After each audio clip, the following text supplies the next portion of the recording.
So about a month ago, we acquired a large bag of onions, and so we've been using through them. We've used about half the bag, but we have a couple that we've noticed have started to sprout, and so in an effort to keep them from going bad, we've decided that we're going to attempt to dehydrate. And this is our first time ever doing this, and so we're going to go through the process of dehydrating some of these onions to save them and use in soups and other things that we cook regularly. All right, so I've gotten 2 bags of onions that I'm going to start with. Our dehydrator's kind of small, and so we're going to try 2 bags of onions. You can see that these have already started sprouted, so I chose the bags that had already started sprouting. And then I'm going to use this bag and save the stuff that I peel off of the onions. We've decided that we're going to start composting, and we had a family night last night, and so I just saved the bread bag to put in our compost. This morning I have some compost here, eggshells and coffee from our breakfast this morning. So I'm just going to start processing the onions. And so some of them are a little bit soft, but that's okay. I'm going to use the parts, just cut off the parts that are not soft and use those. Just going to cut the ends off of them first, and then I'll peel that outer layer off.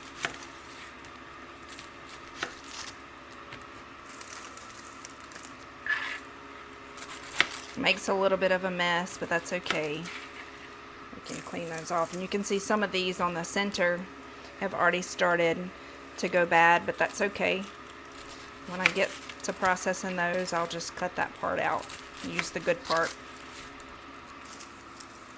We use a lot of onions in recipes, and so hopefully we dehydrate these. Like I said, we've never done it before, so I'm hoping that it turns out where we can just put them in some mason jars, and then when we get ready to cook soups and stews and other things, we can just use some of our dehydrated onions. I did watch a YouTube video that talked about saving the stock on a lady who had blanched hers before she dehydrated, and we considered doing that, but we decided that we were just going to straight dehydrate them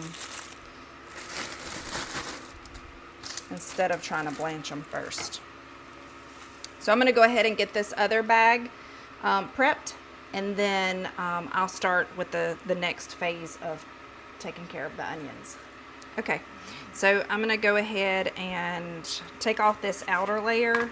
I just like to take off that top layer, and I'm going to put it in my compost bin. And we've gone back and forth if we wanted to do smaller pieces, but our dehydrator has larger holes on the trays, and we don't have the silicone mats for dehydrating smaller type herbs and things like this. So we've decided that we're just going to cut these in rings. I'm going to try to cut them the same size so that they won't fall through the holes on our dehydrator, and just kind of spread them out. I don't necessarily have to spread them out now, but I wanted to take that middle section. This is one of the ones that had the growth in it, so I'm just going to take out that middle section, and then we'll just spread these out when it's time to go on the dehydrator.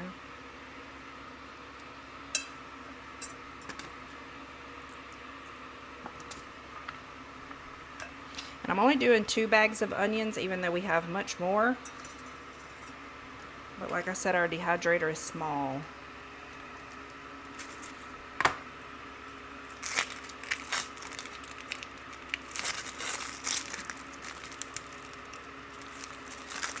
And this, I think we're going to order.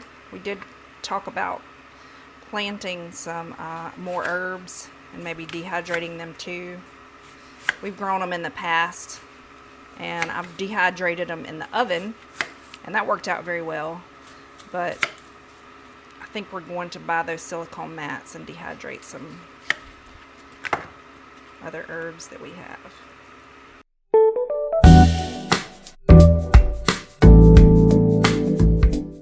Okay, And then I'm going to go ahead and just do the same thing with these onions and process those. And then when we get back to putting them on the dehydrator, we'll come back.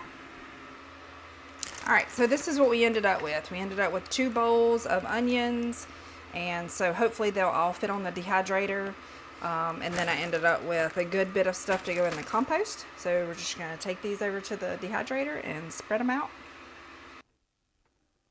All right, so I'm going to go ahead and start just separating these and putting them on the dehydrator.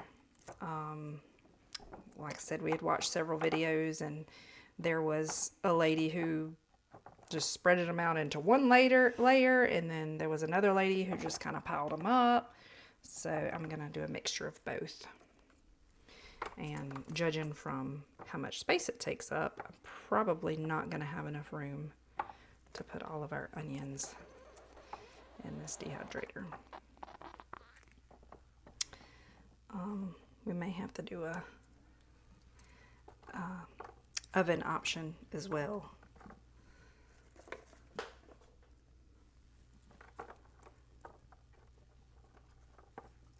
Basically, I'm just kind of making sure that they're all spread apart on top of each other, but not the rings not inside of one another. Make sure that the air can get all around them.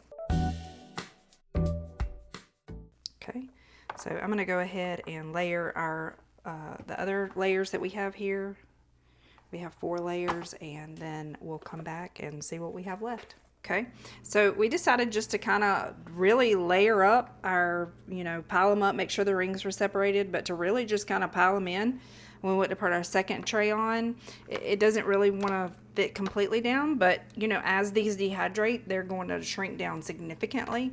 So I feel like this will kind of settle in place, and it's not, too bad lifted. So we're just going to layer down all of these in our dehydrator, and you live and you learn. And if that's not the way that we should have done it, then we'll go back to the drawing board and do it a different way.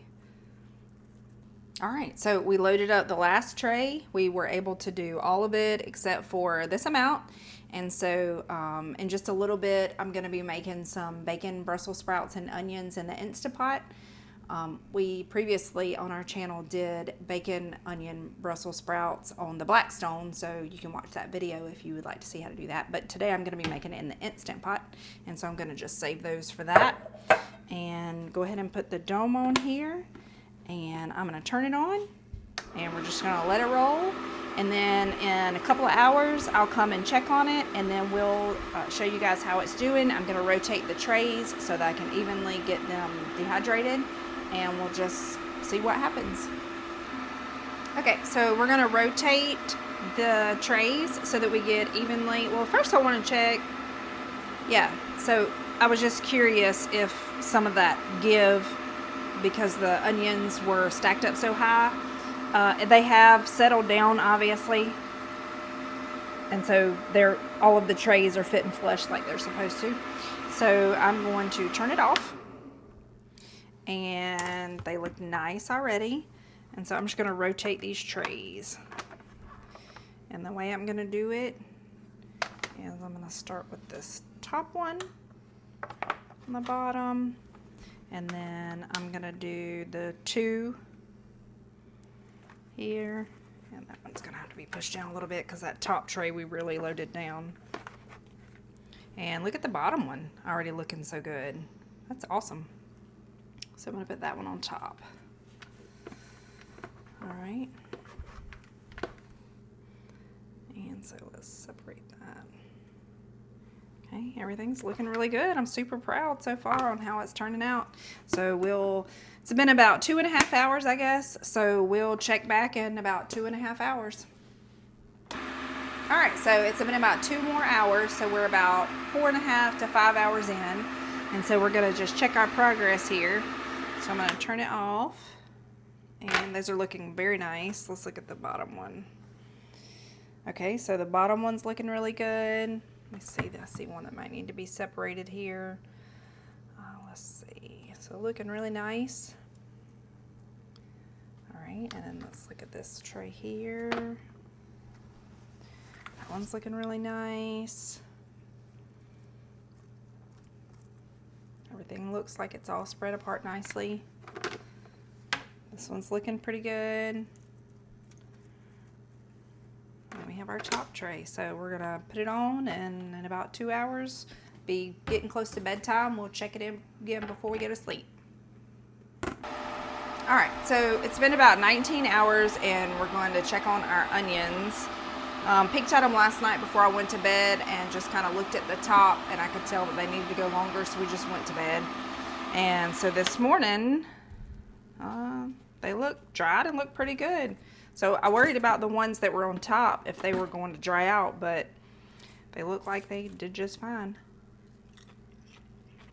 And they taste great. So I got this bowl, and I'm just gonna pour them into the bowl. And we talked about whether we were going to leave them whole, like to put in stews and soups in place of onions, but we really use a lot of minced onion recipes. So we've decided that we're going to break these up and put them into these jars. I bought these jars from a friend who was selling them years ago, and I put herbs and different things in them. My husband does a lot of homemade rubs and things like that, so we use those packaging for that. So I have 2 different tools that I'm going to use to attempt to break these up if they don't break up easily by hand, but they are kind of brittle, so they may actually break up the size that we need by hand. They dried very nicely.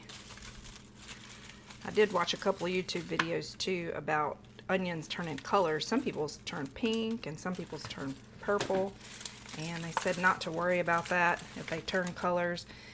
Before I went to bed last night, I did look and see if it was possible to over dehydrate things, and really there wasn't a way, so I was kind of worried about dehydrating them too long overnight. But all right, so I'm going to try to just break them up first.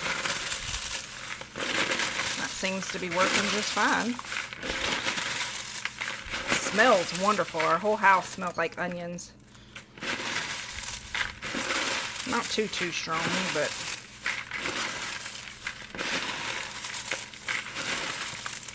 you can see those 2 things of onions really condensed down.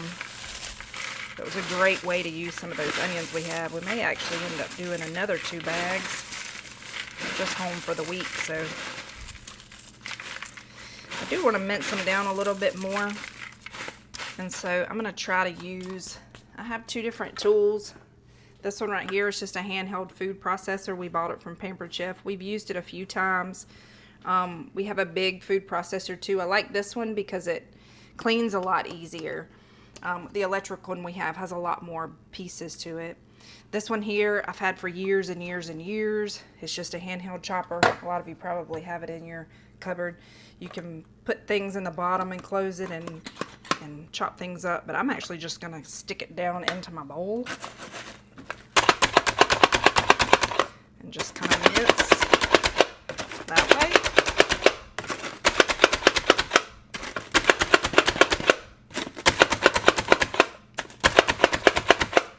Seems to be working great. Just do a couple of more.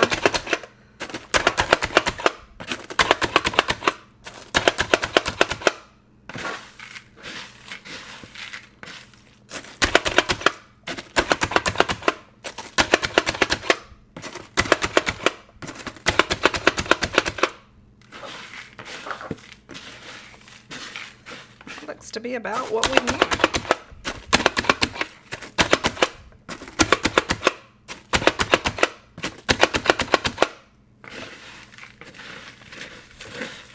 Looks to be about what I want.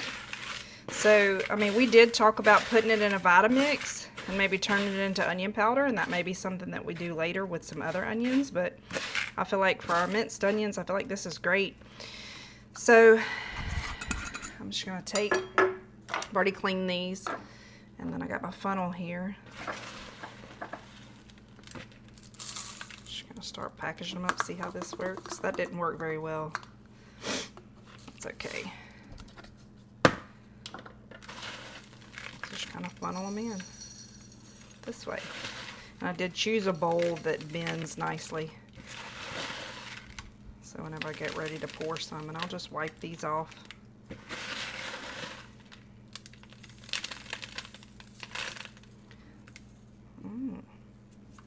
So that's nice. Worked great.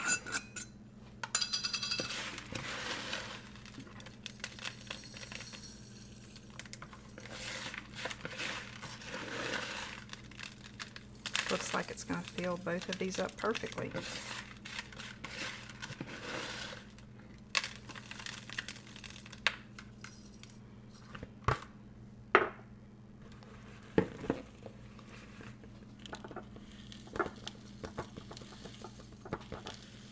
Look at there.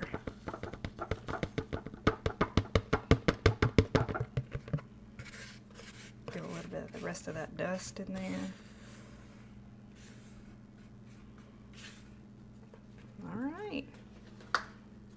Not much mess there. I have this last little onion I found on the counter. So I would say that our first attempt at dehydrating onions worked very well. We would go through this in just a couple of weeks in our household. We use minced onions a whole lot. And so this is definitely something that I say that we redo again, maybe even tonight.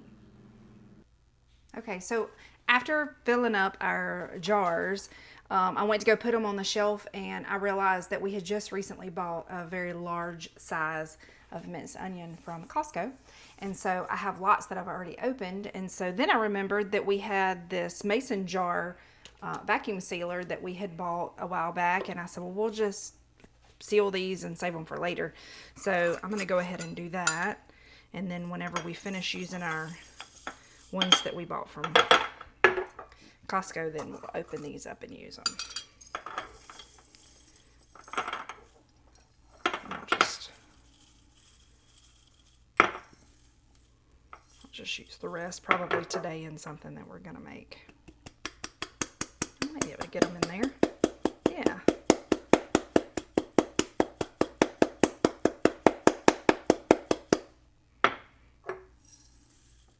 It's perfect. All right, so I'm going to put the lid on, and I'm going to push the sealer straight down. Turn it on. It's going to seal for 20 seconds, and the green light is going to come on, letting us know that it's finished sealing. And then we should be able to pull the top off and have a sealed jar.